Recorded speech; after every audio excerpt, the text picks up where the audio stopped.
Alright, I asked you a simple question. Who really defined the sound of Black Sabbath? And the results were decisive. Most of you said Tony Iommi. Only a handful said Bill Ward, and that right there is the problem. Because I don't think you're wrong about Iommi being essential. I think you're wrong about what, quote, the sound of Black Sabbath actually is. What most people mean when they say the sound of Black Sabbath is the part they can recognize instantly. The riff, the hook, the thing you hum. And nobody owns that space in Black Sabbath more than Tony Iommi. But here's the issue. Recognition is not the same thing as foundation. And if you confuse those two things, you end up misunderstanding why Black Sabbath actually feels the way it does. Let's be fair first, Iommi didn't win this poll by accident. His riffs define the songs structurally, create the tonal identity, and are instantly recognizable. If you strip Sabbath down, it looks and sounds like Tony Iommi. That's real.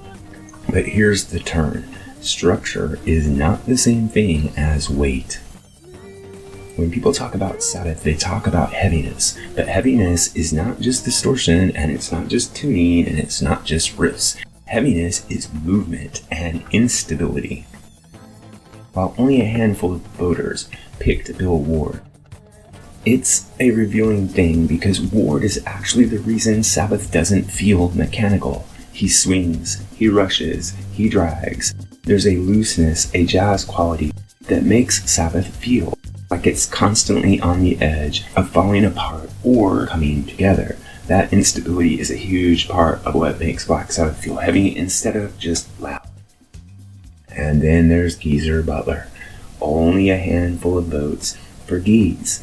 Well, Geese is a very important part of Black Sabbath. He reinforces the riff, and he quietly reshapes the riffs by moving underneath them to create tension, to add darkness, to create a deeper tone that's in harmony with Iommi, but not mechanically following Tony Iommi's lead. Without Geezer, Iommi's riffs lose depth. And then there's Ozzy, who received a respectable amount of votes. He doesn't overpower the band, and he kind of floats over it or officiates over Black Sabbath in a haunting, almost supernatural way.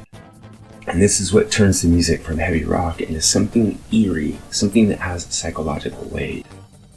So who actually defined the sound of Black Sabbath? Well, here's the answer. The interaction of all of the members defined the sound. Not the riffs alone, not the voice alone, not the rhythm section alone. It's the tension between Iommi's control, Ward's chaos, Butler's movement, and Ozzy's detachment. Take one of those away and the sound doesn't change, it actually collapses. So while you weren't wrong to choose Iommi as the driving force of Sabbath, that wasn't the whole story. The sound of Black Sabbath was never about one person. It was about a band that probably shouldn't have worked, that somehow created something nobody else has ever been able to replicate. Now, I want to push even farther. I've got a new poll up now about who is the most underrated member of Black Sabbath today. And I'd love to see how you feel about that. So check that out and also leave a comment in the section below.